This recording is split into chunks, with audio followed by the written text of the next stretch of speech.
The Olympics just create a parody of Jesus' Last Supper with drag queens. All right, let's see it. Well, that is the question being asked after last night's Olympic ceremony took place. And you already answered your own question by showing that clip with that blue figure in front of the table. Who on earth do they represent in the painting The Last Supper? Nobody. That's Dionysus. Even the actor who portrayed that character said, this is Dionysus. Even the Olympics said, this is Dionysus. This is an allusion to a painting that is housed in a church in France called the Feast of the Gods, which depicts Dionysus feasting in front of a table where there's a wedding feast going on, where Apollo is featured at the center of the table with a halo behind his head. The Olympics version has the person seated in the middle wearing a 7-pointed halo.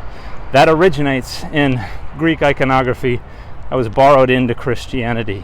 That is associated with Apollo, with Helios, with Dionysus, with other deities that represent the sun or are merged with it. It has nothing to do with the Last Supper. In a couple of the acts, some are claiming that religious imagery was used, like the golden calf. That is not the golden calf. That is a statue called Bull and Deer. It was created by Paul Jouve in 1937 for a contest in France. It has been housed at the Trocadero for many decades, and that temporary stage was built in the Trocadero around the statues that are there. It has absolutely nothing to do with worship or with the golden calf. The fourth horseman. See my video number McClellan 2175 for why it is monumentally stupid to think that horse represents any of the horsemen of the apocalypse.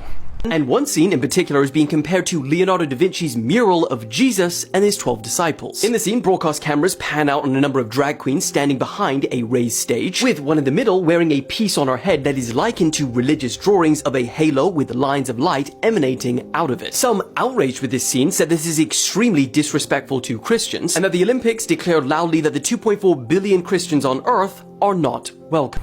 So the only thing being disrespected here is a competent grasp of culture. Because this outrage, whether it's real or feigned, is phenomenally hypocritical and misplaced, because this isn't about the Last Supper. But even if it were, there's nothing wrong with using imagery from a famous piece of art to offer some social commentary. As Jesus would have eaten with drag queens, they're allowed to say, hey, we have a seat at this table as well. And there would have been the same hypocrites out front gnashing their teeth at them the whole time too.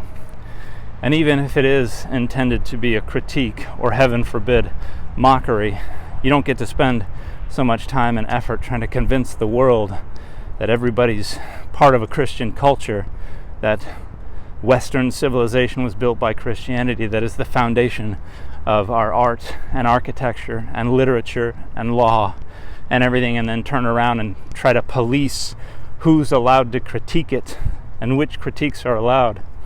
If they were born and raised in that culture, then that's their culture too. So, irrespective of what was intended here, trying to demonize and vilify these folks just so you can be persecuted, so you can feel like you're in the last days, so you can read yourself into the book of Revelation, is phenomenally harmful and hypocritical, and you need to do better. And the fit for this video has been Wolverine.